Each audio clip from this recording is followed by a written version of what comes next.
Bonjour, ravi de vous retrouver sur LCP au cœur du travail parlementaire. Dans cet épisode, on va reparler du feuilleton de l'été, une loi de la contestation votée dans la colère et puis une pétition historique, un record de signatures, plus de 2 millions de signatures enregistrées sur le site de l'Assemblée nationale pour dire non à la loi du plomb, pour demander l'abrogation immédiate de cette loi de la colère qui vise à lever les contraintes à l'exercice du métier d'agriculteur. Alors cette pétition historique, eh bien, elle a suivi son chemin, elle est arrivée à l'Assemblée nationale et elle était en ce début novembre sur le bureau de la Commission des affaires économiques pour être examinée et elle continue à faire débat. La mesure de la colère, c'est la réintroduction à titre dérogatoire de l'acétamipride, un néonicotinoïde suspecté d'être un tueur d'abeilles et de provoquer des cancer. Je vous propose de revoir cette séance marquante. La séance est ouverte. À tout à l'heure. Bien, merci Monsieur le Président, Madame la rapporteure et chers collègues. Je suis heureuse d'être ici aujourd'hui pour contribuer, à mon avis, à un moment de démocratie inédit dans notre commission qui répond à une attente profonde, celle de comprendre, de débattre des conséquences des pesticides pour la santé des gens, des modèles agricoles que l'on veut pour notre pays. Et souvenons-nous, le débat sur cette loi du plomb avait été confisqué à l'Assemblée en hémicycle à la suite d'une motion de rejet. Et la pétition contre cette loi, qui a rassemblé plus de 2 millions de signataires dans l'été, a permis de rouvrir ce débat et, j'espère, permettra de le rouvrir en hémicycle. Et, à mon avis, c'est une victoire pour la démocratie et pour la science. Parce que, pour moi, la santé humaine et la science doivent redevenir les guides de notre décision publique. Les auditions menées dans le cadre de cette pétition ont été implacables. Malgré, j'avoue, mes 20 ans de recherche en agroéconomie, j'ai été vraiment marquée par les propos de l'Ordre des médecins ou encore de la Ligue nationale contre le cancer, qui n'avaient jamais été auditionnés sur cette loi et tous alertent sur les risques graves liés aux néonicotinoïdes, en particulier l'acétamipride. Ces substances qui sont suspectées d'atteindre le développement neurologique des fœtus et des enfants et d'accélérer les cancers. La Ligue contre le cancer nous l'a rappelé. La France, c'est aujourd'hui le pays d'Europe où le nombre de nouveaux cas de cancer croît le plus vite, notamment chez les enfants. Et une première cause identifiée, c'est l'exposition à l'environnement et particulièrement les pesticides persistants. Les agences scientifiques françaises comme européennes demandent depuis plus de 10 ans de nouvelles données sur les néonicotinoïdes. L'EFSA elle-même reconnaît la nécessité de revoir fortement à la baisse les doses autorisées et n'exclut pas de retirer d'ailleurs l'autorisation de l'acétamipride dès 2026. La loi du plomb a fait le choix inverse, vouloir lever les garde-fous sans se préoccuper des résultats scientifiques et médicaux. Il n'y a pas eu respect du principe de précaution, pourtant inscrit à la fois dans notre Constitution et dans le traité sur le fonctionnement de l'Union européenne. Les agences de l'eau dressent elles aussi un constat accablant. 64%, 2/3 des points prioritaires de captage déclassés dans le bassin Rhône-Méditerranée-Provence. 200 captages sur 500 qui ont dû fermer dans le bassin Adour-Garonne à cause de pollution diffuse d'origine agricole. Le message est limpide. Il faut agir en amont, c'est-à-dire transformer nos pratiques agricoles. Mais cette transformation, elle nécessite des moyens budgétaires absolument massifs, c'est vrai. Les agriculteurs qui renoncent aux pesticides, eh bien, ils doivent être accompagnés, formés, soutenus. Plusieurs filières auditionnées, betteraves, pommes, poires, ont montré que les alternatives existent. Produits de biocontrôle, filets, diversification des rotations, cultures mellifères. Tout ça nécessite de la recherche publique, des compensations déjà pour les agriculteurs évidemment frappés, des aides pour les équipements et les intrants alternatifs, pour une transition agroécologique à plus long terme, pour de la formation et de l'ingénierie territoriale, c'est l'INRAE qui nous l'a rappelé, ça manque. Et ça nécessite aussi de développer des offres, des débouchés pour le bio, par exemple, dans les cantines. Or, depuis l'interdiction de l'acétamipride en 2018, aucun moyen suffisant n'a été dégagé par l'État. Et pendant que les agriculteurs attendent, eh bien, Bercy annonce des coupes, par exemple, dans le Parsada, qui est le plan de recherche d'alternatives aux pesticides, c'est-à-dire qu'ils font exactement le contraire de ce qu'il faudrait faire. Les Français consomment chaque jour, par ailleurs, des produits qui sont importés et traités avec des pesticides interdits chez nous. Dans le cas de la noisette, l'accord commercial qui vient d'être tout juste conclu entre l'Union européenne et les États-Unis va aggraver ça. 500 000 tonnes de noix et de noisettes américaines importées à droit de douane nulle. Autrement dit, nous interdisons à nos agriculteurs certaines substances au nom de la santé publique, et heureusement nous le faisons, mais nous importons librement des produits traités avec ces mêmes molécules. Donc la France doit agir. Et l'article 36 du TFUE autorise un État membre à restreindre ou interdire l'importation de produits portant atteinte à la santé publique.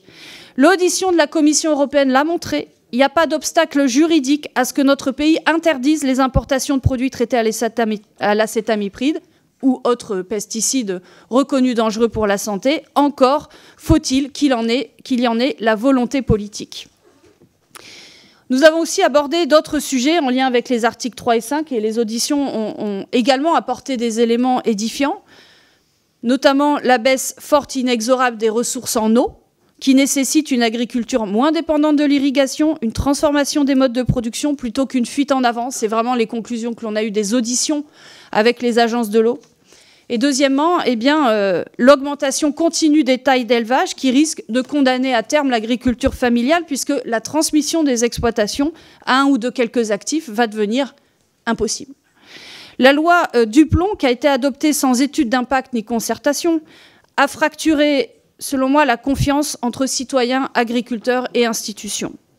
La démarche que nous engageons ici peut contribuer à rétablir cette confiance, en plaçant la science et la transparence au cœur de la décision politique, en faisant de la santé des gens, de la santé humaine, le critère déterminant de la décision publique. Et je vois pour ma part 3 conclusions possibles à cet examen de la pétition Duplon, de la pétition contre la loi Duplon, pardon.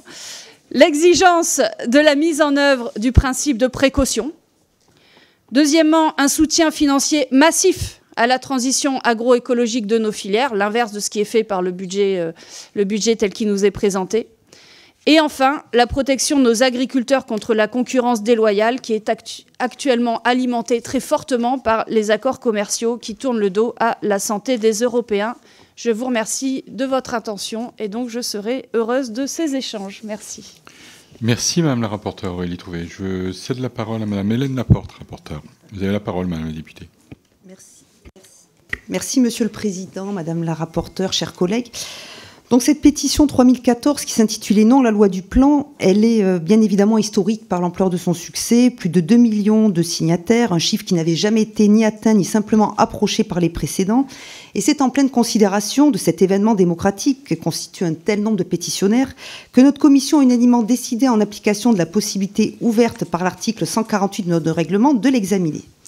Donc, dans le cadre de cet examen, Madame Trouvé et moi-même, nous avons auditionné un panel de représentants du monde agricole et scientifique, à même d'apporter un éclairage nouveau au débat autour de la loi pour lever les contraintes à l'exercice du métier d'agriculteur, en répondant aux points soulevés par la pétition qui réclamait, je cite, « une consultation citoyenne des acteurs de la santé, de l'agriculture, de l'écologie et du droit ». Et je regrette, alors ça c'est bien évidemment indépendant de la volonté de Madame Trouvé et moi-même, que dans le cadre d'une pétition, en fait, il y a plusieurs auditions, mais à la fin, il n'y a pas de rapport. Et ça, c'est quand même un petit peu regrettable, je trouve, parce qu'il n'y a pas de matière, finalement, qui retrace toutes les auditions que nous avons pu avoir. Vous avez pu le constater dans le mail que vous avez reçu. Donc, il nous a aussi paru important, en considérant l'isolation de la France sur le sujet de l'emploi de l'acétamipride en agriculture, d'auditionner la Commission européenne, parce qu'en effet, alors que les 26 autres États membres de l'Union européenne et le reste du monde autorisent la substance, ce sujet... Non, il n'y a rien dedans, regardez. Ce sujet ne saurait être correctement abordé en le circonscrivant au cas français.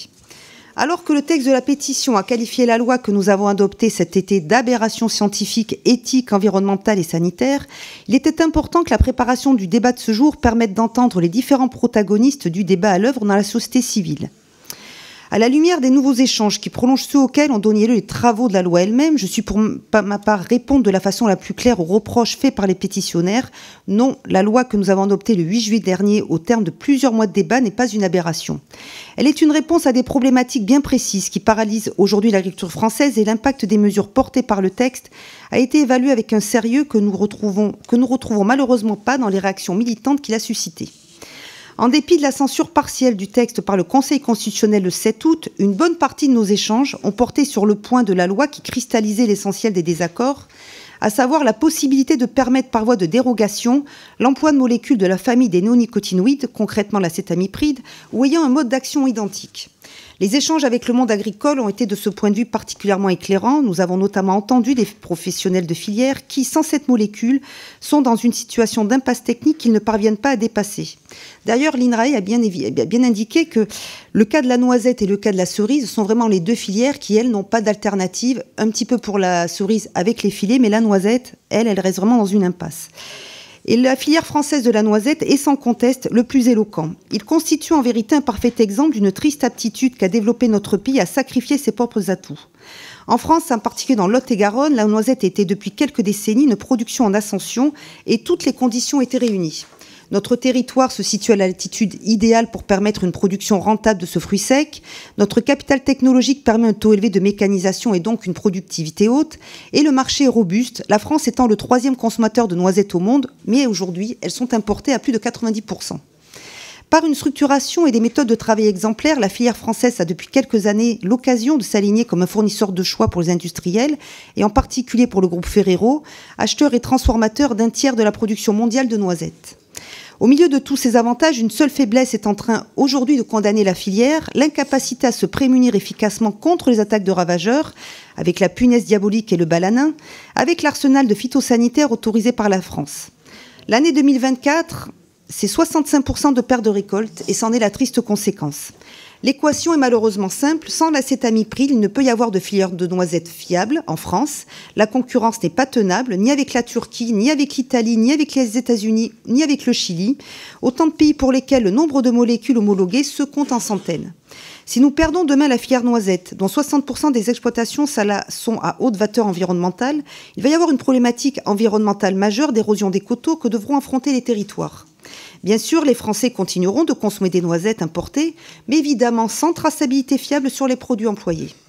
D'autres filières, comme en a fait l'état l'INRAE dans son récent rapport, sont également profondément impactées par l'interdiction française, faute d'alternatives viables. La cerise, la betterave, la pomme, la poire, et avec toutes leurs spécificités respectives, ces filières sont traversées par une problématique commune. L'acétamipride n'est pas substituable dans la lutte contre les ravageurs en l'état actuel des connaissances développées. Contrairement à un reproche malheureusement souvent fait au monde agricole, l'absence d'alternative n'est pas le résultat d'une mauvaise volonté des acteurs impliqués à les développer, car il faut voir que des efforts considérables sont aujourd'hui déployés en innovation agronomique, sans certitude aujourd'hui de pouvoir à brève échéance permettre de se prémunir du risque des ravageurs. Plus encore, la question de l'interdiction pose le problème de l'impact environnemental, sanitaire et social des substituts aujourd'hui employés dans la réalité d'une exploitation. Et l'INRAE est revenu dessus. Interdire 2 passages annuels d'acétamipride, c'est imposer une quinzaine de passages de pyrétrinoïdes, avec tout ce que cela implique, tant en termes d'effets sur l'écosystème que sur les coûts financiers et humains pour le producteur. Et bien évidemment, l'INRAE a mis en avance également les problèmes de résistance qu'allait occasionner la multiplicité de ces passages. Dans le cas de la cerise, la nécessité de filer multiplie par 10 les coûts de production, condamnant également les petites exploitations. En face de ces éléments très concrets, les éléments recueillis en défaveur d'un emploi raisonné de l'acétamipride tel que le prévoyait, car je rappelle que c'était très encadré avant la censure, l'article 2 de la loi, ne m'ont pas convaincu par leur caractère définitif. Ils ont confirmé les données connues, à savoir l'évidente toxicité, mais qu'on retrouve finalement pour tous les pesticides. Et rappelons qu'aucun lien formel n'a à ce jour été établi entre l'exposition à l'acétamipride et le cancer chez l'humain et qu'aucune étude de nature à établir une corrélation entre l'autorisation de l'emploi de cette molécule en agriculture et en l'occurrence de certaines pathologies n'existe à ce jour. Et je rappelle d'ailleurs que plusieurs cancérologues ont refusé de signer cette pétition. Du côté des organismes médicaux, c'est une pure question de précaution qui est mise en avant, et ça c'est complètement logique, le Conseil de l'ordre est dans son rôle. L'interdiction de l'acétamipride donnant lieu à l'usage d'autres substances, loin de pouvoir se prévaloir d'une innocuité parfaite, et pour cause aucune ne peut. Spéculer un impact sanitaire, environnemental négatif, même très modeste, une réautorisation est très incertain. Ce débat sur l'acétamipride ne doit par ailleurs pas éclipser ceux qui ont porté sur les autres apports de ce texte qui sont aujourd'hui de droit positif. Nos filières d'élevage ont besoin de pouvoir jouer avec les mêmes règles que celles de nos homologues européens et une situation vers laquelle l'article 3 nous approche. L'enjeu de l'eau est aussi crucial dans la situation de tension accrue de la ressource que nous impose le changement climatique. Plus d'infrastructures hydrauliques permet un usage optimisé de l'eau et in fine diminue les prélèvements agricoles à production égale. Et nous devons donc évidemment préserver les quelques apports du texte dans ce domaine. Ainsi, l'examen de cette pétition était l'occasion de porter un regard rétrospectif sur la loi que nous avons construite durant nos travaux du printemps 2025. Et en ce qui me concerne, je reste convaincue que cette loi est équilibrée, qu'il fallait l'adopter. Elle ne doit cependant pas nous faire oublier qu'en matière agricole, si nous voulons arrêter le déclin de la souveraineté alimentaire de la France, l'essentiel des chantiers législatifs reste encore à entreprendre. Je vous remercie pour votre écoute. Merci beaucoup, mesdames les rapporteurs, et je voulais vraiment vous remercier pour le travail que vous avez mené pour préparer cette séance. Juste 2 remarques liminaires avant de céder la parole aux orateurs des groupes. Je sais que la présidente de l'Assemblée nationale, de manière très transversale, travaille à une modification du règlement de l'Assemblée et de nos travaux. Moi, je souhaite, et je lui en ferai part, mais comme je vous l'avais déjà dit, je pense qu'il serait bon, et ça a été rappelé tout à l'heure, que chaque PPL qui soit déposée soit dotée à minima d'une étude d'impact, à minima également, pour être adossés à chacune des propositions de loi qui sont portées ici, ce qui leur conférerait un peu plus de force, d'objectivité peut-être parfois, et permettrait là aussi d'éclairer l'ensemble des parlementaires qui sont amenés ensuite à la discuter. Vous rappelez que sur l'étape 3, je l'ai dit dans le propos liminaire tout à l'heure, je saisirai la conférence des présidents pour que le débat puisse avoir lieu dans l'hémicycle à la date qui nous sera indiquée. Et concernant le rapport, Madame Laporte, vous avez fait état de l'absence de rapport. Le rapport, quelque part, ça va être la publicité des débats que nous allons avoir ce matin, rajouté à vos commentaires personnels sur les auditions dans la publication qui sera faite et qui vous sera transmise à la fin de ces auditions et qui constitueront de fait le rapport de cette commission. Et je rappelle que, parce que c'est la première fois que cela arrive et que nous ayons une réunion de commission qui fasse suite à une pétition, c'est un rapport un peu exceptionnel auquel nous aurons à prendre connaissance. Je vais céder la parole au groupe et pour le Rassemblement national, je cède la parole à Madame Géraldine Grangier. Merci Monsieur le Président, Mesdames les rapporteurs, merci pour votre travail. La pétition 3014, intitulée « Non à la loi Duplon pour la santé, la sécurité et l'intelligence collective », réclame l'abrogation d'une loi pourtant déjà promulguée. Nous respectons le droit de pétition, mais le Rassemblement national ne soutient pas cette demande. Nous avons voté cette loi parce qu'elle desserrait enfin l'étau administratif qui étranglait nos agriculteurs. Aujourd'hui, ce qui nous choque le plus, c'est l'hypocrisie, pour ne pas dire la trahison, de ceux qui prétendent la renégocier. Et quand Emmanuel Macron dit qu'il veut rouvrir le dialogue, il sait pertinemment qu'il ne changera rien. Souvenez-vous, au Salon de l'agriculture, le président assurait que nos agriculteurs ne devaient pas être une variable d'ajustement. Dans les faits, rien. Voilà toute la méthode du président. Des mots compatissants, des gestes symboliques et derrière une politique qui continue d'étrangler ceux qui travaillent la terre. Le bloc central, comme à son habitude, applaudit. Il parle d'Europe souveraine, mais sacrifie notre souveraineté alimentaire. L'hypocrisie est totale. Ils nous disent vouloir protéger la santé des Français, mais ils autorisent les importations des produits traités par des pesticides interdits en France. Ils prétendent défendre la planète, mais en réalité, ils obligent nos agriculteurs à produire moins pour importer plus. Ils promettent d'alléger les normes, mais on invente de nouvelles chaque mois. Et pendant ce temps-là, sur mon territoire du Doubs comme ailleurs, les paysans se meurent, les jeunes renoncent à s'installer, et les villages se vident. Cette loi aurait pu être un signal de redressement. Elle est devenue, par la faute du gouvernement, un symbole de duplicité. Nous, au Rassemblement national, nous ne varions pas. Depuis des années, nous affirmons que la France ne peut pas vivre d'une agriculture sous perfusion européenne. Nos agriculteurs ont besoin de liberté, de prix justes et de respect. Nous avons porté des propositions simples, de bon sens, et nous défendons l'exception agriculturelle. Des prix planchers par filière pour que personne ne vende à perte, la préférence française dans la restauration collective et les marchés publics pour que l'argent public serve les produits français. Nous proposons aussi la fin des surtranspositions, cette manie française de rajouter des contraintes aux contraintes quand nos voisins les suppriment. Et surtout, nous voulons soutenir les exploitations familiales qui représentent l'avenir de l'agriculture française. Il n'y aura pas de redressement agricole sans courage politique, sans préférence agricole française et sans rupture avec les dogmes européens. La loi du plomb n'est qu'un début. Elle devra être améliorée, appliquée avec prudence dans une stratégie de souveraineté nationale. Mais face à la duplicité du bloc central, nous, députés du Rassemblement national, nous continuerons à défendre les agriculteurs français, ceux de la France qui produit, la France qui nourrit, la France qui se tient encore debout. Merci. Merci, Madame la députée. Vous avez la parole, Mesdames les rapporteurs, pour 1 minute chacune. Madame Laporte. Oui, pardon, merci. Oui, alors pour revenir juste, en fait, ce qui a cristallisé le plus dans cette pétition, c'est cet article 2, et on se retrouve en effet, la France, bon, on l'a dit plusieurs fois, on va le redire encore, mais la France se trouve parent pauvre par rapport aux autres pays européens qui, eux, ne peuvent pas utiliser cet acétamipride. Et lorsqu'on a d'ailleurs auditionné des membres de la Commission européenne à ce sujet, il n'y avait pas forcément de façon de... Ils ne veulent pas revenir finalement sur l'autorisation qui est la leur jusqu'en 2033. Et ils indiquent bien, de toute façon, nous, on a été un peu plus loin en posant la question, est-ce que nous pourrions interdire des produits qui ont recours à cette molécule sur notre sol? Ils ont bien dit qu'il faudrait faire des demandes pour ça, mais ce n'est pas du tout établi dans la mesure où il faudrait vraiment avoir énormément de preuves pour le faire, mais à l'heure actuelle, ce serait interdit par la France. Et au niveau de notre souveraineté alimentaire, il y a un défi colossal, et il y a un chiffre vraiment qui résume tout. La France s'affiche désormais un déficit de son commerce agroalimentaire de moins de 144 millions d'euros sur le cumul janvier à août 2025. Voilà, ça résume la situation de notre agriculture. Merci, Madame la rapporteure Aurélie Troué. Je vous remercie, Monsieur le Président. En réalité, il me semble, la DG Santé de la Commission européenne a bien dit qu'il se réservait le droit d'interdire l'acétamipride dès 2026, en réalité. Si, c'est très clair dans l'audition. Dès 2026, ils pourront, ils s'arrogent, j'ai les notes de l'audition. Bon, on n'interagit pas parce que sinon on ne va pas y arriver. D'où l'intérêt d'avoir d'ailleurs un rapport, je l'espère, sur ces auditions. Donc ils nous ont bien dit cela et en plus ils l'ont écrit. Donc dès 2026, il pourra y avoir cette interdiction et ça avait même... J'avais même l'impression que c'était une hypothèse forte.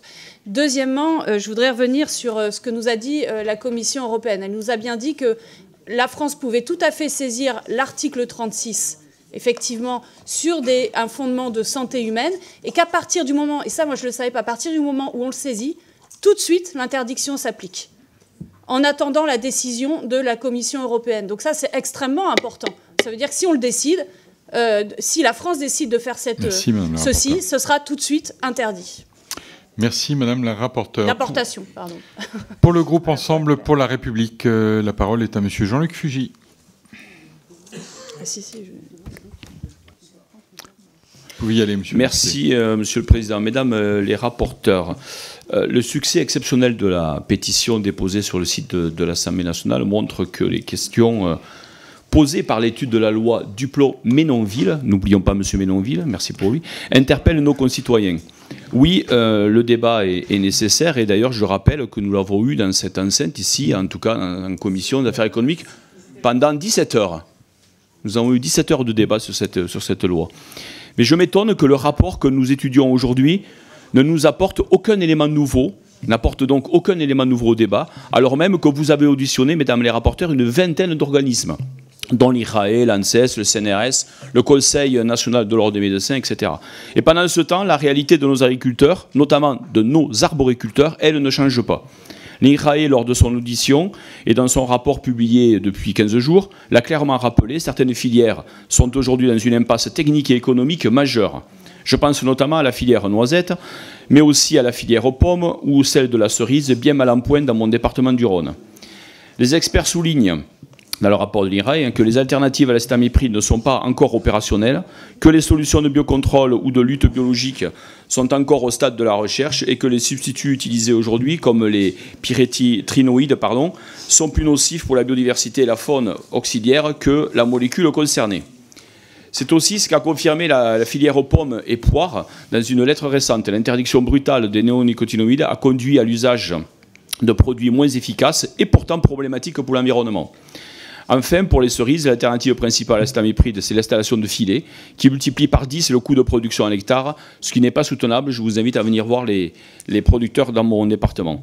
Alors, quand bien même nous savons que certains députés ne font pas de la rentabilité des agriculteurs une priorité, confèrent les les sujets de certains députés. J'aimerais demander à mesdames les rapporteurs ce que chacune d'elles préconise dans l'immédiat pour sortir, par exemple, les filières noisettes, cerises ou pommes de l'ornière. De plus, je rajouterai une question pour chacune des deux rapporteurs. Pour madame la rapporteure Hélène Laporte, par rapport à votre proposition de loi sur l'étiquetage des denrées alimentaires, pensez-vous que le sucre importé de Belgique devrait afficher ou pas que les betteraviers belges utilisent parfois de l'acétamipride? Madame la rapporteure Aurélie Trouvé, vous avez déclaré en septembre dernier, je cite, « On interdit l'utilisation de l'acétamipride, on interdit l'importation du Nutella, et puis c'est comme ça. » Fermez les guillemets.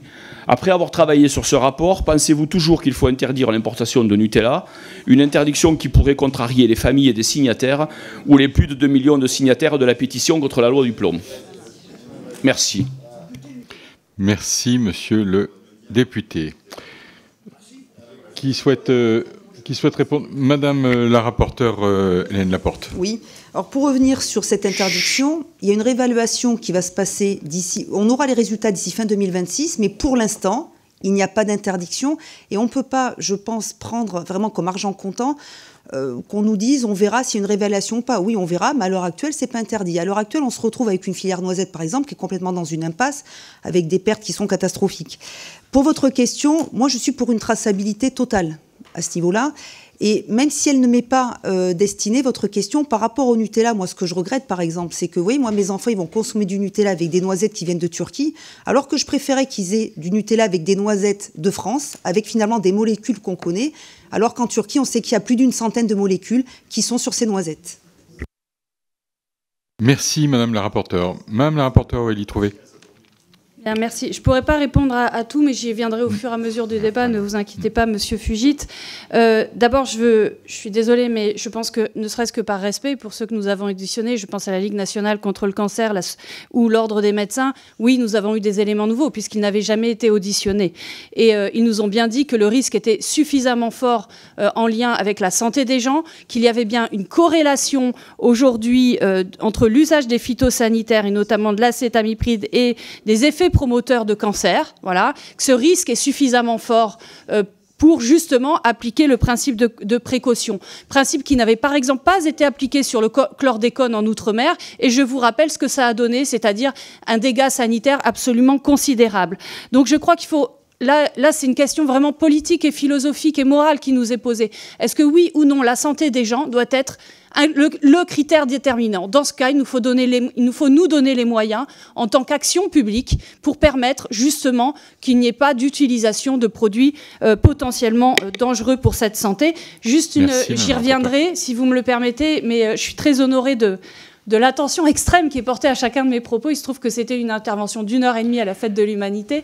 Ma langue a fourché. Effectivement, je suis contre l'importation. Il faut l'interdiction de l'importation de substances blindées d'acétamipride dans le Nutella. Voilà.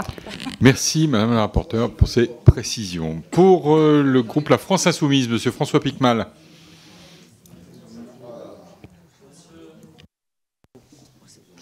Monsieur le Président, Mesdames les rapporteuses, chers collègues, ceci, vous le connaissez tous, ça s'appelle du miel, produit par les abeilles, mangé par les humains et les ours. Il a la réputation d'être impérissable, mais jusqu'à quand? Toutes celles et ceux qui ont signé la pétition contre la loi du plomb ont raison de s'en inquiéter.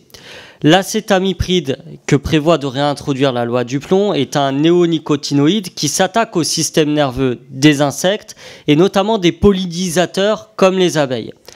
Les études de l'INRAE montrent son danger. Ce pesticide est 5000 à 10 000 fois plus toxique que le DDT, insecticide pourtant interdit dans les années 70. Pour prendre l'exemple des abeilles, 1/3 de leurs colonies meurent chaque année. Certains scénarios prévoient leur extinction totale d'ici quelques décennies. Et cela a forcément des impacts sur d'autres écosystèmes, puisqu'on estime que près de 90% des arbres fruitiers dépendent de leur pollinisation. L'acétamipride ne s'arrête pas dans nos ruches. Il se retrouve aussi dans le cycle de l'eau. Des ruisseaux à l'eau qui tombe avec la pluie, avec des conséquences néfastes sur la santé. Les données de l'INSERM montrent des liens entre l'exposition aux pesticides et des maladies comme celles de Parkinson, des cancers du sang, de la prostate, des leucémies, des troubles de la fertilité ou encore des troubles cognitifs. Alors oui, disons-le, La loi du plomb est une loi poison. Et voter la loi du plomb tue. Qui veut ici nous faire manger ou boire du poison? Et en parlant de boire, que restera-t-il avec la loi du plomb de la ressource en eau? Les agences de l'eau, ça vous déplaît, mais je vais continuer. Hein. Monsieur Picmal. Je vois les collègues du Rassemblement national s'affoler. Monsieur Picmal. Les agences de l'eau... Stop, s'il vous plaît. Et les collègues, s'il vous plaît, les collègues, Madame Marceau, si on peut s'écouter les uns et les autres. Monsieur Picmal, juste pour un rappel, ici en commission, comme dans l'hémicycle, il n'est pas toléré de pouvoir montrer des objets particuliers ou des produits en particulier. Oui, mais c'est que du miel. Mais c'est très bon c'est très bon au goût quand il est sans pesticides. Je n'en disconviens pas, mais c'est interdit de le faire. Et j'appelle à la mesure dans les propos des uns et des autres et de ne pas interagir les uns sur les autres. Sinon, nous n'allons pas y arriver pour la clarté de nos débats. Je vous remercie. Monsieur Picmal, vous pouvez continuer et terminer, s'il vous plaît. Je disais donc que la loi du plomb va participer à la raréfaction de l'eau puisque les agences de l'eau nous ont rappelé qu'une grande partie des aires de captage d'eau potable est affectée par une pollution diffuse qui est souvent d'origine agricole. 200 ont même dû être fermées dans le bassin, par exemple à Dour-Garonne. Toutes insistent sur les coûts de traitement de cette pollution à laquelle s'ajoute sa raréfaction avec des dispositifs d'un autre temps, comme les méga-bassines. Alors, la question est celle-ci. Demain, nos enfants pourront-ils encore manger du miel ou boire une eau propre sans pesticides? Pour cela, et la rapporteuse Trouvé a commencé à l'esquisser, il nous faut changer de modèle agricole pour protéger d'abord nos agricultrices et nos agriculteurs, mais aussi l'assiette de toutes nos concitoyennes et concitoyens. Et nous avons 2 131 160 bonnes raisons de le faire. Je vous remercie. Merci, monsieur le député. Qui souhaite, madame la rapporteure Aurélie Trouvé? Je vous remercie. Bon, je vais en profiter pour rappeler, rappeler ce que nous a dit l'EFSA pour compléter ce que j'ai dit tout à l'heure. L'EFSA nous a bien dit qu'il y avait effectivement une autorisation qui courait jusqu'en 2033, mais qu'il y avait une révision possible en 2026 sur la base des nouvelles données qu'ils attendent. Voilà. Tout en disant qu'il n'y a pas assez de dispositifs mis en place malgré cela pour que ça leur fournisse assez d'éléments. Je rappelle aussi que l'EFSA n'est pas une agence scientifique, c'est une agence réglementaire qui s'appuie sur la science et qui l'interprète. Donc on ne peut pas dire « Ah, mais l'EFSA, c'est une démonstration scientifique implacable ». Donc si on veut vraiment écouter la science, c'est d'ailleurs les acteurs que nous avons auditionnés, comme par exemple le CNRS ou la Ligue nationale contre le cancer, puisque les représentants de la Ligue nationale contre le cancer étaient d'éminents scientifiques. Et en l'occurrence, ils nous ont tous montré qu'il y a des études collectives très claires de l'INSERM, depuis 2013 d'ailleurs, qui prouvent la corrélation possible entre les cancers et l'acétamipride. Merci, madame la rapporteure. Madame la rapporteure, Hélène Laporte. Oui, merci. Alors, en effet, on a rencontré des personnes qui représentent le monde des abeilles. Au niveau des noisetiers, parce qu'il faut rappeler quand même que l'acétamipride était... oui, enfin, je vous vois réagir. Vous savez, vous avez des fois des propos qui ne sont pas... Au niveau des noisetiers, il faut rappeler qu'ils fleurissent l'hiver. Et on n'est pas donc en période de pollinisation. Ça, c'est quand même important de le savoir. La menace majeure, c'est le frelon asiatique. Ça, vous le savez aussi. Et la mortalité des abeilles n'a pas été moindre ou mieux depuis l'interdiction de l'acétamipride. Il n'y a aucune donnée à ce sujet. L'acétamipride de plus disparaît rapidement, contrairement à d'autres pesticides. Donc je rappelle encore une fois que cet acétamipride était très encadré pour certaines filières et la personne que nous avons reçue en convenait également. Merci madame la rapporteure. Pour le groupe socialiste, monsieur Dominique Potier, vous avez la parole, monsieur le député. Merci monsieur le président, mesdames les rapporteurs. Merci pour ce débat que nous avons aujourd'hui en commission. Je voudrais, en préambule, redire, je pensais ce matin à Mendes France qui disait que la démocratie était d'abord un état d'esprit. Ça va être celui du dialogue, de la recherche commune de la vérité dans la diversité de nos pensées. Et je me réjouis que ce débat nous donne l'occasion de vivre cela. Boris Vallaud, dès hier, au nom du groupe socialiste, a demandé à ce que le débat ait lieu en séance. Et je salue le président Travert qui a fait une démarche similaire. La ligne du groupe socialiste est toujours la même.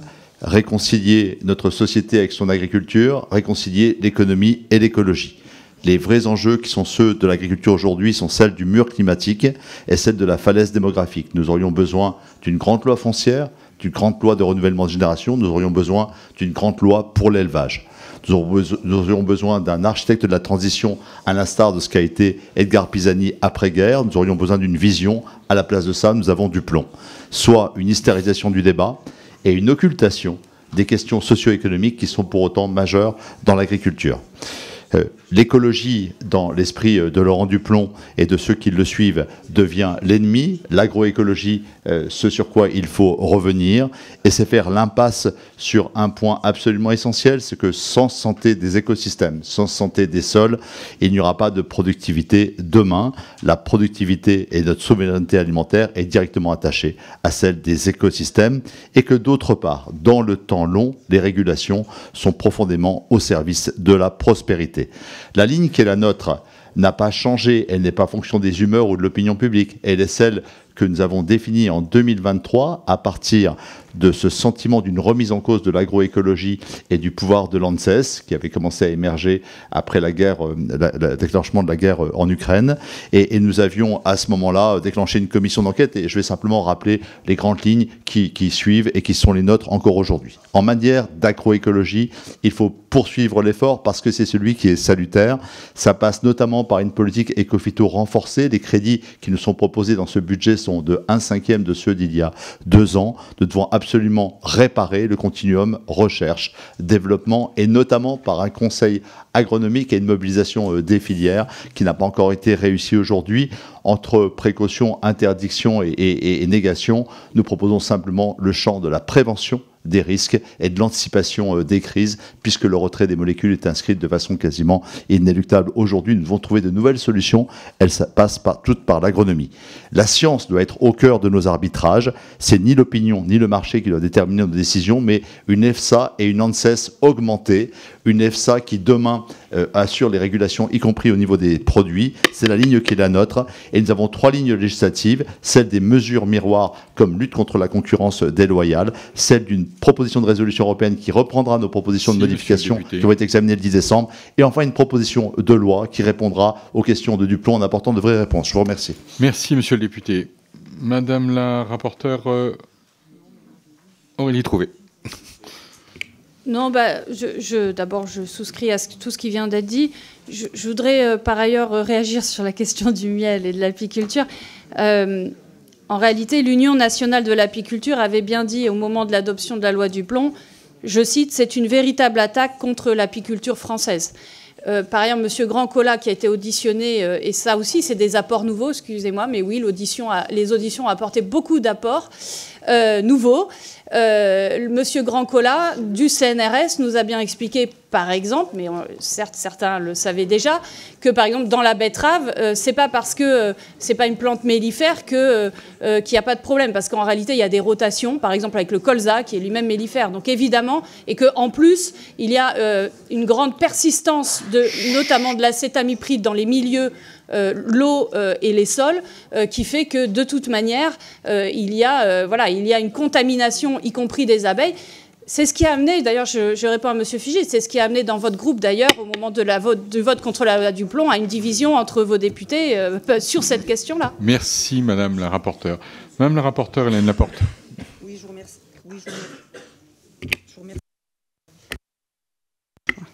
Pendant ces auditions, on avait M. Lelon de l'interprofession des produits de la ruche qui, lui, a bien convenu qu'au niveau de la filière noisette, en effet, ça posait moins de soucis. Bien évidemment qu'au niveau de la filière colza, ce serait différent, mais ce n'était pas du tout la question dans le cadre de ces auditions.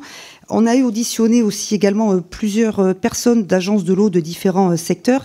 Et j'ai posé la question à plusieurs reprises s'il y avait une traçabilité de l'acétamipride. Il n'y a eu aucun retour à ce sujet. Aucun. Sur l'acétamipride, sur ces agences de l'eau. Quant à la déclaration de M. Potier, bon, c'est votre programme en fait que vous exposez. Bon, là-dessus, j'ai rien à en dire en fait. C'est un programme politique. Merci Madame la rapporteure. Non, je ne valide pas, non, pas du tout. Pour le groupe de la droite républicaine, Monsieur Julien Dive, vous avez la parole, Monsieur le député. Merci Monsieur le Président. D'abord, Merci pour votre propos. Vous avez raison de souligner qu'il est important d'avoir des études d'impact sur les PPL. Et d'ailleurs, sur ce sujet précisément, je pense qu'il aurait été plus pertinent d'avoir un projet de loi et non une proposition de loi. Oui. Ça aurait donné un peu plus de corps et d'ailleurs même un peu plus de maîtrise du temps du débat. Mesdames les rapporteurs, 3 remarques sur la forme. D'abord, sur la forme, vous avez souligné, Madame la rapporteure trouvait qu'il y avait eu confiscation du débat, ce qui n'est pas vrai. Il y a eu un débat de plusieurs heures, ça a été rappelé par Jean-Luc Fugit, 17 heures précisément, des milliers d'amendements qui ont été débattus. Vous le savez, vous présidiez cette commission, tout s'est très bien passé. L'ensemble des groupes se sont exprimés, ont fait adopter des amendements, y compris des groupes d'opposition ont fait adopter un certain nombre d'amendements. D'ailleurs, je crois qu'il y en avait plus de l'opposition qui avait été adopté que de la majorité relative de l'époque. Et pour autant, il n'y a pas eu ce débat en hémicycle que vous contestez, mais on va peut-être rappeler un peu les choses. D'abord, le Conseil constitutionnel a validé le processus démocratique de l'adoption de cette loi, premièrement. Deuxièmement, nous savons tous que cette motion de rejet a été adoptée par un vote. Ce n'est pas une application stricto sensu, c'est un vote des députés qui ont voté à 70%. C'est aussi une forme de démocratie qui s'est exprimée au moment de cette motion de rejet. Et nous savons tous pour quelles raisons cette motion a été adoptée. Avec une obstruction qui avait été portée. Et d'ailleurs, sans cela, nous n'aurions même pas ce débat aujourd'hui, puisque la loi ne serait toujours pas adoptée. Nous serions encore dans les limbes d'un temps qui ferait que nous serions amenés à devoir débattre ou pas dans les semaines qui viennent de ce texte. Maintenant, 2 autres remarques. Scientifiques d'abord, Madame la députée, la rapporteure, vous avez évoqué le cas, vous avez fait un lien entre l'acétamipride, entre les pesticides permanents, dont beaucoup sont des CMR1, classés CMR1, et qui sont donc interdits, et les cancers. Dans la même phrase, vous avez fait ce lien. Au regard des auditions que vous avez menées, est-ce que vous êtes capable, ce matin, de nous présenter et de nous affirmer et de nous donner les preuves probantes que l'acétamipride est cancérigène ? Pouvez-vous nous le présenter, nous le dire, puisque nous devons nous référer à la science, et je rejoins les propos de Dominique Potier sur une ANSES++, pouvez-vous nous dire ce matin que l'acétamipride est cancérigène? Avez-vous étudié les alternatives telles que les péritrénoïdes, qui sont effectivement identifiés comme des cas les plus graves, et notamment une alerte qui avait été manifestée par l'ANSES? Enfin, 3e remarque, cette pétition a recueilli, vous l'avez tous dit, les signataires, un nombre record, plus de 2 millions de signataires. On peut aussi regarder comment cette pétition a été relayée. Avez-vous prévu ou avez-vous auditionné, ou pourquoi ne l'avez-vous pas fait plutôt, auditionner l'ARCOM, puisque c'est la première fois que je vois une pétition autant relayée au cœur de l'été par le service public. Merci, monsieur le député. Mesdames les rapporteurs, s'il vous plaît, qui souhaitent démarrer. Madame la rapporteure Hélène Laporte ? Allez. Oui. Je vais donner les ordres, comme ça. Merci, allez-y, madame. Merci, monsieur le député. Alors, moi, je vous rejoins par rapport au contexte démocratique. Il y a bien évidemment une commission mixte paritaire où tous les groupes politiques étaient représentés. Après, le vote ne convient pas à certains groupes politiques, mais tout le monde était quand même là. Donc, après, on ne peut pas dire qu'il y a eu un déni de démocratie alors que c'est faux. Au niveau des scientifiques, par rapport à toutes les personnes qu'on a auditionnées, moi, je ne peux pas revenir en disant « oui, on nous a dit que vraiment l'acétamipride allait nous mettre en danger » parce que ce n'est pas vrai. Moi, je ne l'ai pas entendu, ça, de toute façon. Je rappelle quand même qu'il y a eu cette tribune dans Le Point du docteur Barrière qui expliquait, qui est cancérologue, refusait à cette forme d'enfumage émotionnel, qui expliquait également qu'il fallait préconiser les risques, qu'il n'y avait aucune preuve scientifique pour dire que l'acétamipride, parce qu'on parle toujours de cette même molécule, pouvait être un risque par la suite. Voilà. Après, par rapport à l'audition de l'ARCOM, c'est vrai qu'on s'est... Madame Trouvé va dire la suite, mais on s'est également focalisé sur des filières, sur le monde scientifique, sur le monde de la recherche. On a eu une quinzaine de personnes à peu près qui ont été auditionnées, mais pas l'ARCOM dans la mesure où c'était tenu par France Connect au départ. Merci, Madame la rapporteure. Madame la rapporteure Aurélie Trouvé. Merci, Monsieur le Président. D'abord, je suis tout à fait d'accord avec mon collègue Dive. Ça aurait dû être un projet de loi, effectivement, avec une véritable étude d'impact. Et je regrette que le gouvernement ne l'ait pas porté en tant que tel. Ça aurait changé aussi la nature du débat. Deuxièmement, je redis ce que j'ai dit. Le débat a été confisqué à l'Assemblée en hémicycle. Et je me réjouis du débat que nous avons eu et de l'examen que nous avons eu en commission. Je l'ai même dit et redit, ça a été un débat constructif et riche. Donc c'est très clair pour moi. Je regrette que justement ça n'ait pas permis d'avoir l'examen en hémicycle. Et oui, je considère et je l'assume que la motion de rejet, l'esprit en a été dévoyé à ce moment-là. C'est un débat que nous avons entre nous, mais j'assume de dire cela. Ensuite, je vous le dis très clairement, suite aux auditions, oui, l'acétamipride, il nous a été dit, comporte des risques de perturbations endocriniennes et de perturbations du développement neurologique et du développement des cerveaux des enfants. Et donc, très clairement, à la suite de cette audition, il nous a été dit que le principe de précaution, du fait de cette au moins controverse scientifique, doit s'appliquer. Merci, Madame la rapporteure. C'est pas l'usage, mais après, pour la prochaine. Juste rappeler, puisque la presse est présente dans la salle aujourd'hui pour suivre nos débats, et c'est heureux. Et la presse est d'ailleurs conviée chaque mercredi matin, bien évidemment, à venir suivre l'ensemble de nos échanges. Mais redire que, effectivement, parce que j'avais pu lire dans certains magazines qu'il n'y avait pas eu de débat à l'Assemblée, redire à quel point les débats que nous avions eus en commission, et étant de l'autre côté à ce moment-là, que les débats que nous avions eus en commission avaient été de qualité, apaisés, respectueux des uns et des autres, et nous avaient permis, d'une certaine manière, de pouvoir bien avancer sur ce projet de loi. Je cède la parole pour le groupe Les Écologistes et Sociaux, Monsieur Benoît Biteau. Merci, Monsieur le Président. L'ambition des sénateurs Duplon-Ménonville était de réagir à la crise économique agricole au travers de cette loi. Et ils ont complètement oublié que cette crise économique, elle est en vérité structurelle, qu'elle est l'héritage de 60 ans de développement agricole, qui exigerait, vu l'état de l'agriculture, de réinventer les pratiques agricoles, plutôt que de prolonger des mécanismes de développement agricole qui a mené l'agriculture dans la crise qu'on connaît aujourd'hui.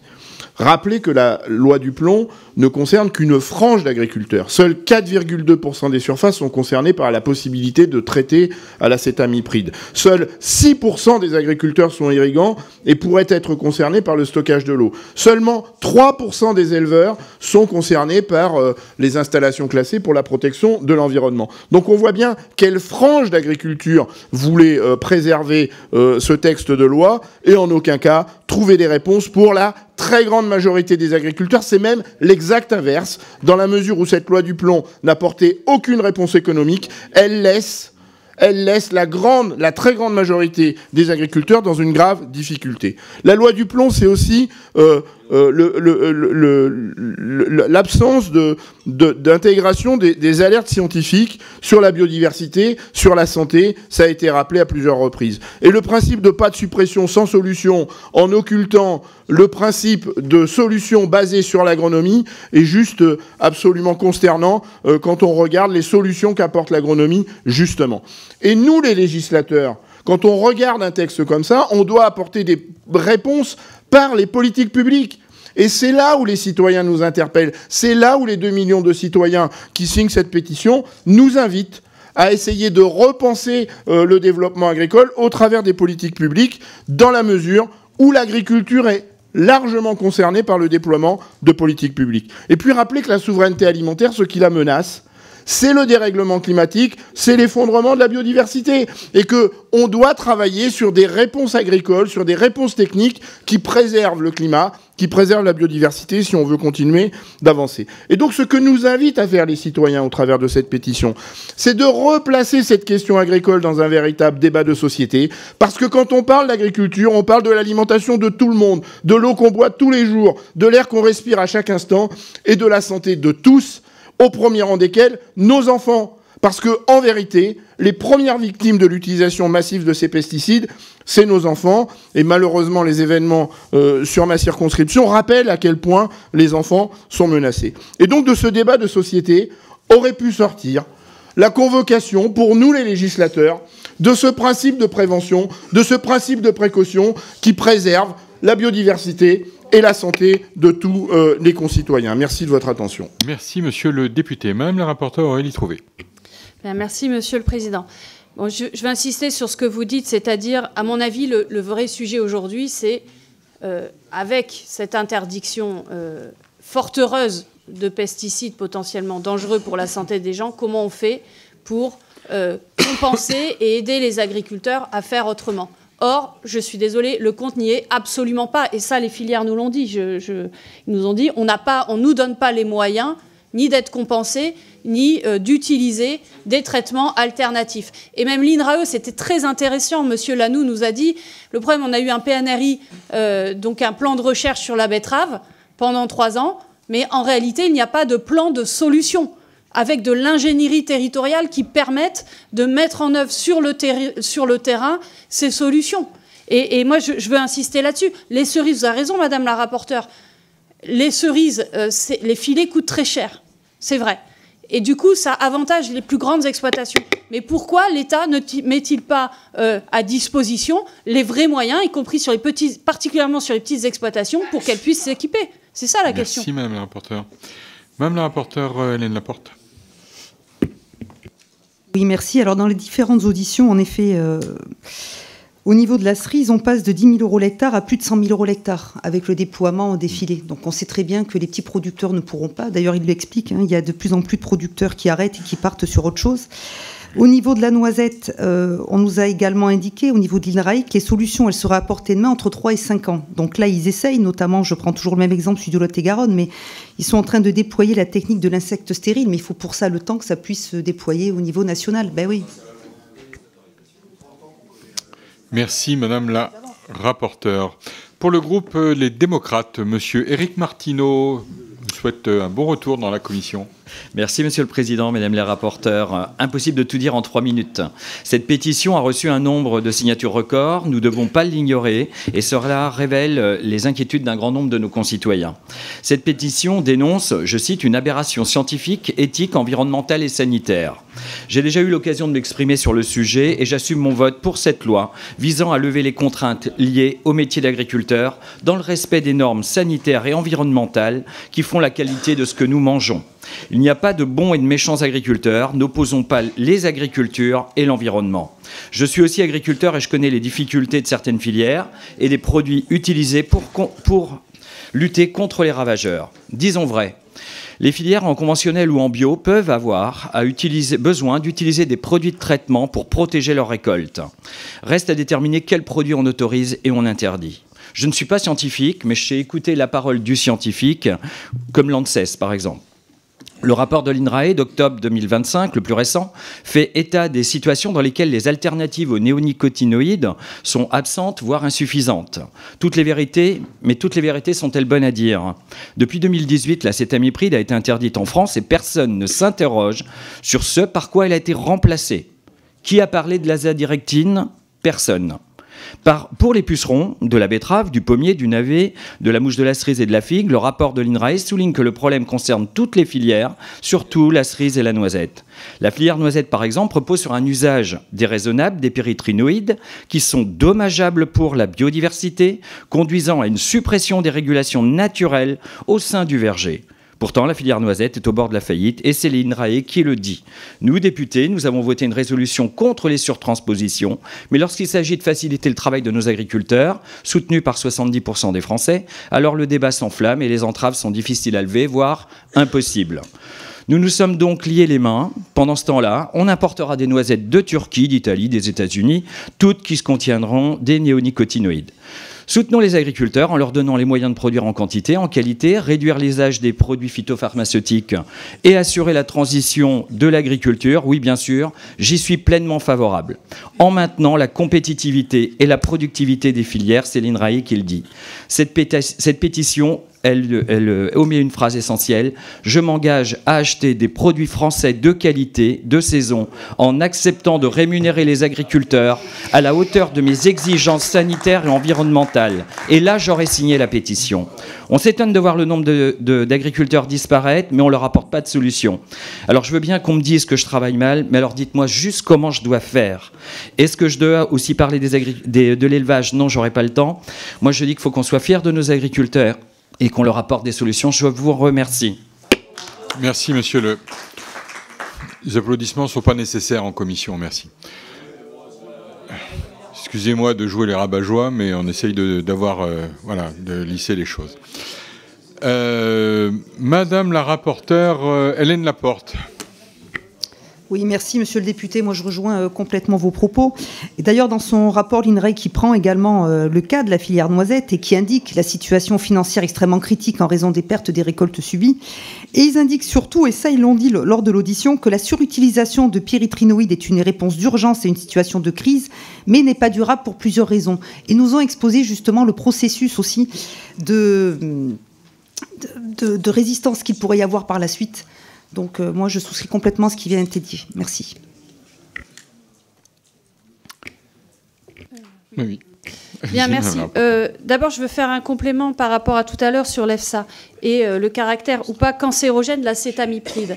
Eh bien, sachez que l'EFSA, en 2016, avait demandé le classement de l'acétamipride en cancérogène, voyez-vous. Et la France, à l'époque, l'Espagne et l'Allemagne avaient soutenu cela, mais ça n'a pas été suivi d'effet. Donc, vous voyez, se référer à l'EFSA, c'est effectivement intéressant, parce que ça montre que, effectivement... Allez. Non, mais je réponds aussi à des propos que je n'ai pas entendus. Maintenant, auxquels je n'avais pas eu le temps de répondre. Monsieur Martineau, je veux vous répondre. D'abord, sur betterave, pomme, poire. Là, il y a des alternatives. C'est vrai, ça coûte plus cher. Oui, filet, biocontrôle, parasitoïdes, etc. Mais ça coûte plus cher, vous avez raison. Et pourquoi?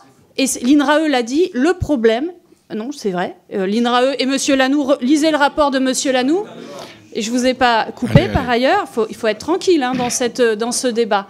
Le problème, c'est que les moyens ne sont pas mis en œuvre aujourd'hui par l'État. Et clairement, les gouvernements de M. Macron n'ont pas mis en œuvre les moyens. D'ailleurs, dans le dernier budget, il y a encore une baisse sur les programmes liés à la sortie des pesticides. Je reviendrai sur la question de la noisette tout à l'heure parce qu'elle est spécifique, vous avez raison. Merci. Merci beaucoup. Mais il y aura un petit temps de conclusion à la fin de la séance. Je voudrais rappeler que la commission a saisi l'OPEST pour une étude particulière sur un certain nombre de produits et de molécules pour leur réexamen, dont l'acétamipride, étude qui nous sera certainement rendue en début d'année prochaine, l'OPEST prenant aussi du temps pour travailler sur ces sujets. Pour le groupe Horizon, Monsieur Henri Alfandari, vous avez la parole, Monsieur le député. Merci Monsieur le Président, Mesdames les rapporteurs, chers collègues. Je veux tout d'abord commencer par saluer les citoyens qui ont signé cette pétition pour exprimer leur inquiétude légitime. Pensez à tous les autres qui ne l'ont pas signée et qui sont malgré tout bien plus nombreux. Rappelez quand même la caricature du débat auquel nous avons eu le droit et comme notre collègue vient de nous le rappeler, c'est-à-dire nous aurions d'un côté ceux qui veulent s'occuper de la santé des gens et de leurs enfants et de l'autre ceux qui veulent donner le cancer et tuer leurs propres enfants. Je pense que on voit la richesse du débat intellectuel qui nous occupe et redonner quand même la genèse de tout ça. La genèse de tout ça, c'est une loi d'orientation agricole qui, hélas, était incomplète et qui ne nous permettait pas d'épouser la totalité des sujets sur transposition, foncier, etc. Et bien sûr qu'il faudra revenir là-dessus. C'était l'objet de la loi Duplon, de revenir juste sur ce petit bout de surtransposition. Et bien sûr, je crois quand même que l'ensemble des députés sur les bancs souhaitent conserver nos objectifs environnementaux élevés, et ça serait bien de ne pas caricaturer ça. Pour cela, il faut aussi penser que la meilleure manière de réussir nos objectifs environnementaux, c'est de faire chez nous et de ne pas dépendre des importations. En 25 ans, nous sommes donc passés de 25% d'importation de biens alimentaires à 50%, et ça continue de se dégrader. Donc quand on veut faire quelque chose de bien, d'abord on est exemplaire et on le fait chez soi et on maîtrise notre chaîne de production. Je veux rappeler aussi que l'Europe est le continent le plus écologique du monde. Personne n'a des normes aussi élevées que nous. Et nous, la seule chose que nous demandons, c'est que nos agriculteurs soient dans les mêmes conditions que leurs collègues européens. Il faut arrêter de les accabler. D'ailleurs, comme la majorité des Français, ils font de leur mieux, même un peu plus, parce que nul autre que eux doivent gérer des conditionnalités sur leur financement comme eux les ont. Et en final, ils s'adaptent, mais toujours en perdant un peu plus de revenus, en perdant un peu plus leur capacité à maîtriser leur destin et la transmission de leurs exploitations. Et puis, il faut qu'on arrête d'être hypocrite. On est en train de parler de Shine, etc.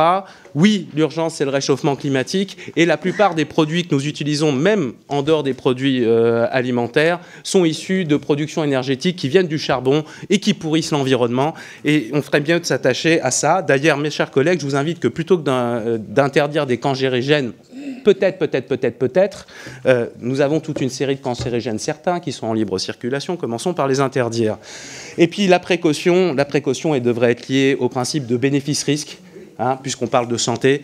Le bénéfice-risque, il se regarde. Il n'y a rien dans la vie qui n'induise pas un risque. Et la question, c'est de savoir si on a plus de bénéfices à le faire ou pas. Donc je vous propose de sortir de l'écologie de la lutte des classes pour rentrer dans l'écologie des résultats. Merci, et soutenir enfin nos agricultures. Merci, monsieur le député. Madame la rapporteure Aurélie Trouvé. Bien, merci. J'entends dire qu'il faut faire chez nous, acheter français au juste prix, etc. Bah déjà, commençons déjà par ne pas signer l'accord avec le Mercosur. Quand je vois que le président de la République est à deux doigts de lâcher la position française pour signer l'accord avec le Mercosur, tous ceux qui ne s'insurgent pas contre ça, j'ai envie de dire, il y a trop d'hypocrisie là-dedans. Bon. Deuxièmement, payer les agriculteurs au juste prix. Mais pourquoi n'avez-vous pas voté les prix planchers ? Pourquoi n'avez-vous pas voté les prix planchers, qui est quand même la solution aujourd'hui, qui permet de rémunérer correctement les agriculteurs? Et j'ai envie de vous dire, il y a une solution aujourd'hui pour protéger les agriculteurs, c'est d'interdire les aliments, les produits agricoles traités avec des produits interdits en France. Et ça, nous pouvons le faire. Nous pouvons le faire. Article 36 du TFUE, nous pouvons dès aujourd'hui, la France peut dès aujourd'hui demander à la Commission européenne d'interdire l'importation de produits traités avec l'acétamipride. Voilà, si nous voulons réellement protéger les agriculteurs, déjà, commençons par ne pas multiplier les accords de libre-échange. Madame la rapporteure Hélène Laporte. Alors, il est vrai qu'une fois ne sera pas coutume, il faut en effet commencer par être contre les traités de libre-échange. Quand on voit qu'il y a eu une proposition de résolution contre la ratification du Mercosur en janvier 2025 et qu'il n'y a pas une voix de PR, il est vrai qu'on ne peut que dire, à un moment donné, il faut être logique dans ses propos et ses prises de parole. Commençons par ça pour qu'en effet on puisse consommer français et protéger nos agriculteurs. Par rapport à l'acétamipride, bon, on y revient, on a dit beaucoup de choses, mais en effet, la France ne peut pas se retrouver dans une position où elle est la seule, au niveau européen, à ne pas pouvoir y avoir accès. Merci, madame la rapporteure. Pour le groupe Liberté, Indépendants, Outre-mer et Territoires, monsieur David Topiac, vous avez la parole, monsieur le député. Merci, monsieur le président, mesdames les rapporteurs. Chers collègues, comme nous l'indiquions en septembre dernier, notre groupe reste favorable à la tenue d'un débat à l'Assemblée nationale. Certes, sans portée législative, il ne répondra pas à la demande de la pétition, mais il sera néanmoins l'occasion d'évoquer les points ayant suscité de fortes inquiétudes chez nos concitoyens. L'usage des produits phytosanitaires ou la question du partage de l'eau dans un contexte de pénurie croissante. Le succès remporté par cette pétition nous conforte dans la conviction que dès que nous touchons aux questions sanitaires et environnementales, nous devons nous appuyer sur des avis scientifiques préalables afin d'établir de manière rationnelle les conditions de l'acceptabilité parmi nos concitoyens des dispositifs que nous votons. C'est le cas de la question de l'usage de l'acétamipride. Parce qu'il nous manquait cette expertise scientifique au cours des débats, notre groupe avait déposé un amendement encadrant l'usage de l'acétamipride dans le temps et dans son périmètre, en le réservant aux seules filières en difficulté ayant entamé un processus de sortie de l'usage des pesticides. C'est pourquoi aussi nous avions demandé en mai dernier une saisine préalable de l'ANSES et de l'INRAE afin de déterminer une évaluation actualisée des risques sanitaires et les filières rentrant dans le champ de la dérogation en tenant compte des critères restrictifs établis par la représentation nationale. C'est avec cette même logique que nous demandions également le retrait du décret publié le 10 juillet dernier, pris sans égard pour les débats parlementaires, imposant au directeur général de l'ANSES de tenir compte d'un calendrier d'examen des demandes d'autorisation de mise sur le marché des produits phytopharmaceutiques établis par le ministère de l'Agriculture. À ce jour, seul l'INRAE a rendu ses préconisations et nous sommes encore dans l'attente de l'expertise de l'ANSES. Mais les premières conclusions nous éclairent. De nombreuses filières sont en grande difficulté, certaines carrément dans une impasse technique comme la noisette. Les solutions alternatives sont en construction, mais pas encore opérationnelles. Sauf à les laisser disparaître, nous nous devons de leur apporter un soutien avec lucidité, mais pas sans précaution. L'autre leçon que nous pouvons tirer également de cette pétition est qu'il est combien imprudent d'utiliser le vecteur d'une proposition de loi sur des sujets aussi importants. Sans les études d'impact qui sont l'apanage des projets de loi, nous naviguons à l'aveugle. Il serait également nécessaire d'engager une réflexion sur le rôle que devrait avoir l'OPEX lors de l'examen de ce type de PPL. Les débats en sciences seront également l'occasion d'aborder plusieurs constats que nous pouvons faire à cette occasion. La nécessité d'accentuer le budget de la recherche agronomique et scientifique, l'obligation d'appliquer des mesures miroirs pour éviter les importations utilisant des produits interdits en France et tolérer une concurrence déloyale contre nos agriculteurs comme c'est le cas aujourd'hui. Enfin, le besoin d'accompagner les filières sur les pertes comme le groupe Lyot l'avait proposé par un amendement voté au cours des débats. Je vous remercie. Merci, monsieur le député. Madame la rapporteure Hélène Laporte. Oui, enfin, je souscris. Alors c'est vrai qu'au bout d'un moment, malheureusement, on fait beaucoup de redites par rapport à ça. On a interrogé en fait un panel le plus exhaustif possible. Après, on était forcément contraint par le temps. On a eu 10 jours pour voir une quinzaine de personnes.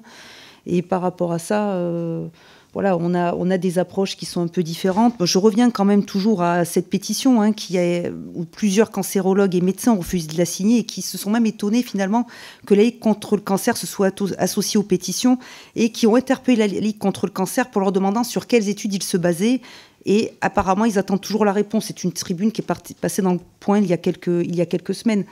Voilà, donc on ne pouvait pas avoir tout le monde, notamment par rapport à votre proposition d'audition complémentaire. Bon, peut-être après le rapport, ce sera un peu différent. Et puis, il faut voir aussi comment, au niveau du processus législatif, ça se passe pour la suite. Merci. Madame la rapporteure Aurélie Trouvé. Bien, merci Monsieur le Président. Oui, c'est vrai, il y a quelques scientifiques ou médecins qui ont contesté.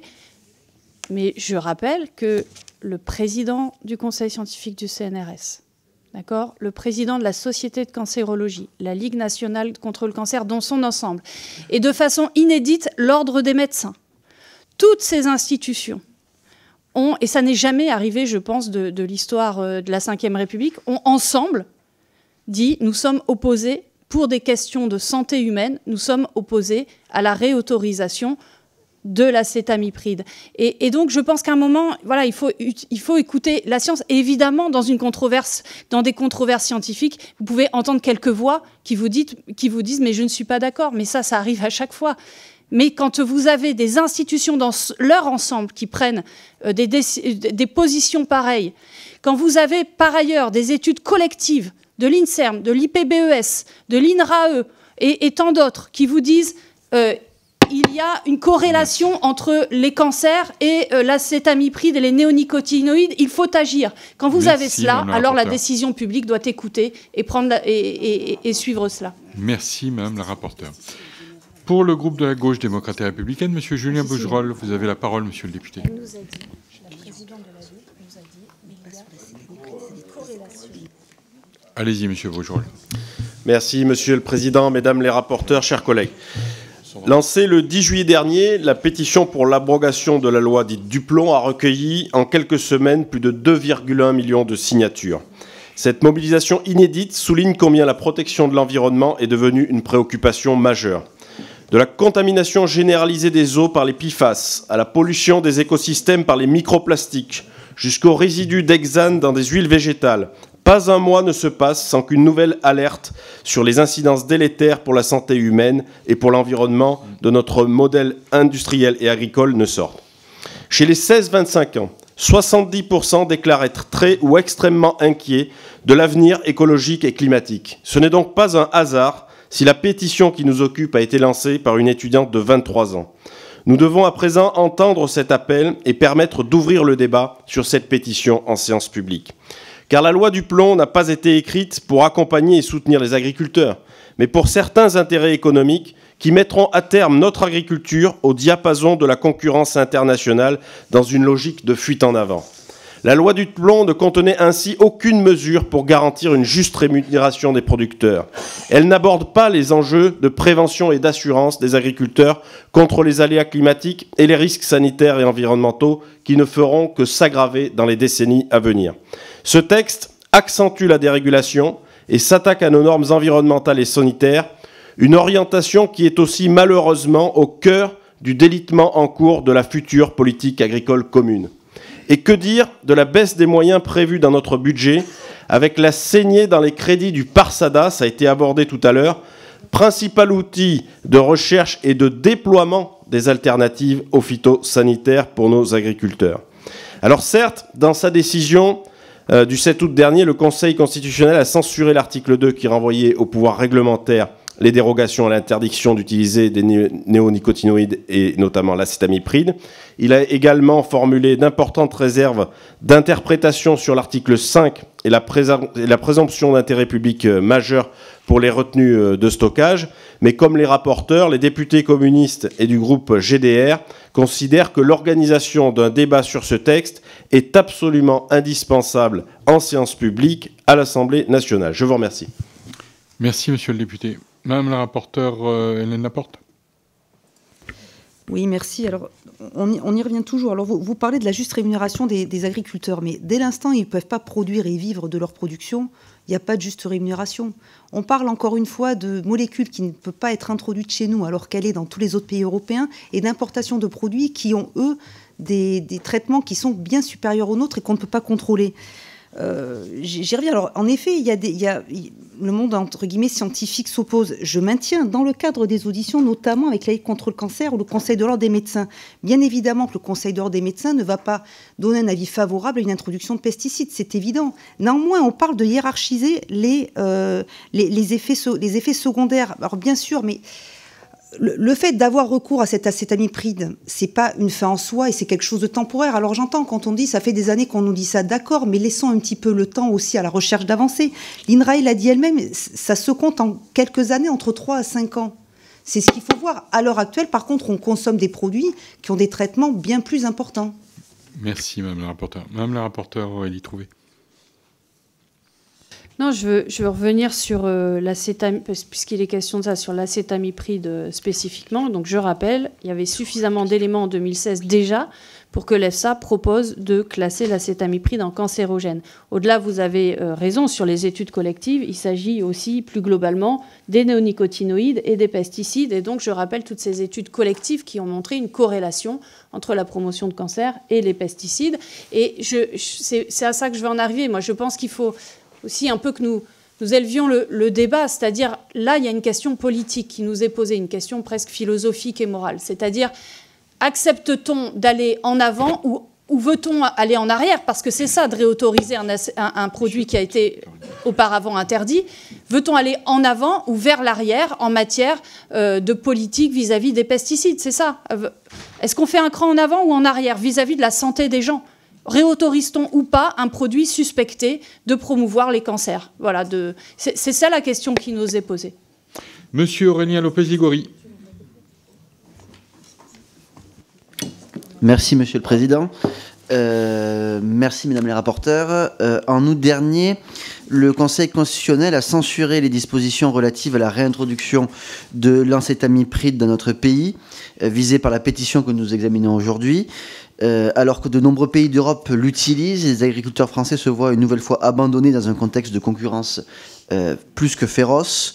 Toutefois, tout n'est pas perdu. Alors, n'en déplaise à certains, le Conseil constitutionnel n'a pas condamné le principe même de la réintroduction de ce produit.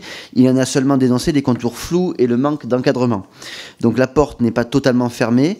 Il existe des possibilités pour travailler sur peut-être une proposition de loi ou, si ça vient du gouvernement, d'un projet de loi réintroduisant l'acétamipride sous certaines conditions. Et donc, selon vous, quel encadrement permettrait de faire en sorte que une prochaine loi passe le filtre constitutionnel ? Merci. Merci, monsieur le député. Madame Marceau. Merci, monsieur le président. Je suis agacée. Il faut bien comprendre que les cancers de l'enfant n'ont rien à voir avec les cancers de l'adulte. À tous les niveaux, ils n'ont pas la même épidémiologie, pas la même physiopathologie. Leurs causes sont différentes, comme leur prise en charge et leur traitement. Cette façon de parler des cancers et d'y inclure les cancers de l'enfant pour faire plus de buzz et provoquer l'émotion est insupportable. Laisser croire que leur cadre de vie serait directement en cause, le cadre de vie des parents, et qu'il y aurait une sorte de complot national pour dissimuler la nocivité de produits connus présents dans l'environnement et responsables du cancer de leur enfant est non seulement faux, mais également cruel. Il s'agit d'une interview de Virginie Gandemer, qui est présidente de la Société française de lutte contre les cancers de l'enfant, Et j'aimerais savoir, alors évidemment dans l'article, elle développe plus, je vous invite à le lire. Je voudrais savoir pourquoi la Société française de lutte contre les cancers de l'enfant n'a pas été auditionnée, parce qu'elle porte vraiment un autre discours, avec d'autres d'ailleurs, le docteur Barrière qui a été cité. Et vu la situation que le vote a donné cet été, qui a conduit pas mal d'entre nous à porter plainte, j'aimerais bien quand même qu'on ait le discours de beaucoup d'autres chercheurs. Merci. Merci Madame Marceau. On reste en Charente, Monsieur René Pilato. Merci, Monsieur le Président. Pour avoir échangé avec des agriculteurs qui manifestaient et qui n'arrivent plus à vivre de leur travail, je leur ai dit « Ok, on supprime les impôts, les normes, les charges, à une condition, vous gagnez 200 € par mois pour être compétitif avec des paysans ukrainiens par exemple. Devant cette évidente impossibilité, nous avons pu discuter calmement. La pétition contre la loi du plomb questionne notre modèle de société. Si nos priorités sont la santé et la souveraineté alimentaire, une première question, comment développer une agriculture nourricière protégeant nos agriculteurs des importations de malbouffe et permettant à nos concitoyens de pouvoir se payer des produits de qualité. Une seconde question, au nom des désirs fabriqués par la propagande des multinationales, doit-on autoriser de vendre et de manger n'importe quoi, produit n'importe comment, au détriment de notre écosystème, sans protéger nos concitoyens? Dit autrement, la course au moins cher n'est-elle pas dévastatrice? Je vous remercie. Merci, Monsieur le député. Madame Mélanie Thomas. Merci, Monsieur le Président, Mesdames les rapporteurs. Une loi sans débat démocratique qui met la pression pour enjamber les protocoles scientifiques, les processus administratifs et les normes ne peut en aucun cas permettre d'apaiser la société française, de réconcilier le monde agricole soucieux de défendre ses filières stratégiques comme l'élevage avec la société française préoccupée par son cadre de vie, le respect des règles sanitaires au service d'une bonne santé et d'une meilleure alimentation. Dans la recherche concrète de solutions pour soutenir et accompagner le monde agricole, ce n'est pas en remettant en cause l'autorité de la science qu'on accompagne les filières dans leur renouveau stratégique. Les filières ont besoin de règles et d'orientations durables. Les impasses techniques et juridiques sont une réalité en agriculture et nos lois ont besoin d'organiser des cadres de concertation plutôt que de les supprimer. Des plans de sortie assumés plutôt que des dérogations éphémères, bouts de chandelle qui sont de véritables leurres et qui bercent d'illusions les agriculteurs dans l'idée de lutter contre les concurrences déloyales. Ce point est central. Répondre aux craintes des agriculteurs face aux concurrences déloyales madame. En offrant la garantie d'un revenu digne et le partage de la valeur au profit des agriculteurs. Merci, cette souveraineté par la garantie du revenu, c'est ce qui a manqué tout au long de la loi du plomb. Débattons-en. Merci Madame Thomas. On essaye de tenir dans la minute pour qu'on puisse tenir aussi nos temps. Madame la ministre Delphine Batho, vous avez la parole. Merci Monsieur le Président. J'étais en train de me demander ce que les signataires de la pétition allaient penser du débat de ce matin où on a encore un festival de déclarations de relativisation des risques. Des mises en doute des connaissances scientifiques sur les néonicotinoïdes qui sont établies depuis des années et qui ont conduit le législateur à voter leur interdiction depuis 10 ans. Donc il n'y a jamais eu d'interdiction brutale des néonicotinoïdes, comme ça a été dit. Et moi, je voudrais remercier les signataires de la pétition et quand même pointer un certain nombre de choses qui sont intervenues depuis. La justice a reconnu le préjudice écologique lié aux pesticides. Par contre, le projet de loi de finances diminue de 6 ETP les moyens de l'ANSES et plafonne l'étude des AMM. Et fait grave, dont la Commission, je trouve, devrait se saisir, le rapport du Haut-Commissariat au plan sur pesticides et santé est bidonné, caviardé, au point que c'est dénoncé par le Conseil scientifique. Merci, donc la question, c'est à quel moment la représentation nationale va écouter les signataires de la pétition, majoritaires dans l'opinion, et mettre fin à l'obscurantisme. Merci, Madame Batho. Pour terminer cette première série, Monsieur Pascal Lecamp. Merci, Monsieur le Président. Donc, moi, je voulais revenir sur les remarques de Monsieur Alfandéry sur la LOA, puisque avec Nicole Lopé, nous étions rapporteurs. Quand il a dit que la loi Duplon, entre guillemets, venait compléter, je voudrais rappeler que j'ai reçu M. Duplon pendant 2 heures en octobre avant la LOA pour lui demander d'intégrer tout ce qui me paraissait utile sur le foncier, sur le bâtiment d'élevage, sur l'eau. C'est lui qui a refusé et il aurait pu ne pas y avoir de loi Duplon et traiter l'acétamipride séparément. Revenons à l'acétamipride. Je fais partie des 9 députés MoDem qui ne l'ont pas voté, essentiellement pour cet article 2. Et pourquoi pour cet article 2 ? par principe de précaution. C'est un choix. On s'entend bien au Modem, on s'entend bien avec Eric. Il y en a qui choisissent bénéfice-risque et d'autres qui choisissent principe de précaution. C'est pas. Mais on a auditionné les gens. J'ai auditionné l'INREA, j'ai auditionné les instituts techniques, avec des collègues à vous, de tout bord d'ailleurs. Et le résultat, c'était que on a des solutions alternatives qui coûtent plus cher, ça a été dit. Pourquoi budgétairement, jusqu'en 2026 peut-être, 2033 au maximum, on ne compense pas ce manque à gagner des agriculteurs pour produire sans utiliser la testamiprid? C'est ça la solution. Merci, intelligente. Monsieur Lecamp. Mesdames les rapporteurs, je vous laisse 2 bonnes minutes pour pouvoir répondre à l'ensemble des interventions. Et ensuite, nous passerons à la série suivante. Madame la rapporteure Hélène Laporte. Merci, Monsieur le Président. Pour répondre à Monsieur Lopez-Igori, il faudrait, je pense, une autorisation temporaire, mais ça, c'était prévu, puisqu'il était prévu une autorisation pour 3 ans, mais surtout encadrée sur les filières. C'est-à-dire que je pense qu'il a manqué vraiment de nommer certaines filières qui se retrouvaient dans une impasse totale. Je pense, encore une fois, à la noisette et également à la cerise, même s'il y a une solution avec les filets, mais qui n'est pas tenable pour beaucoup de producteurs. Madame Marceau, moi, je comprends complètement votre agacement, parce qu'au-delà de ne pas élever le débat, cela crée un climat anxiogène. Et cela crée un débat anxiogène et ça crée surtout une cible dans le dos des députés qui ont voté cette loi. Parce que moi, je ne compte plus le nombre de fois où je me suis fait traiter d'empoisonneuse et où on me souhaitait le cancer pour moi et ma famille.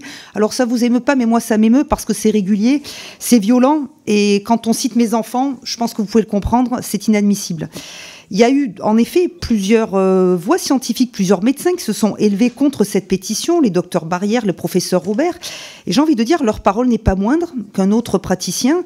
Et il n'est pas question des pesticides dans la globalité. On parlait de l'acétamipride. Bien évidemment que les pesticides ne sont pas en soi une finalité, on y revient. Mais il faut rappeler aussi les dizaines de traitements qui vont être actuellement réalisés à la place de cet acétamipride. Et lorsque vous parlez de la science, mais vous prenez et vous écoutez toutes les paroles et non pas celles que vous sélectionnez, parce que le problème, il est là. C'est-à-dire qu'il y a ce que vous entendez, mais vous ne voulez pas écouter, voir les tribunes d'autres praticiens qui ont aussi droit de citer. Au niveau de la suite, il n'y a pas de débat prévu à ce stade, puisque j'entendais commençons, débattons. On l'a déjà eu à plusieurs reprises, ce débat. Et quand vous parlez des solutions alternatives, en ce qui concerne la noisette, il n'y en a aucune. Bien, merci.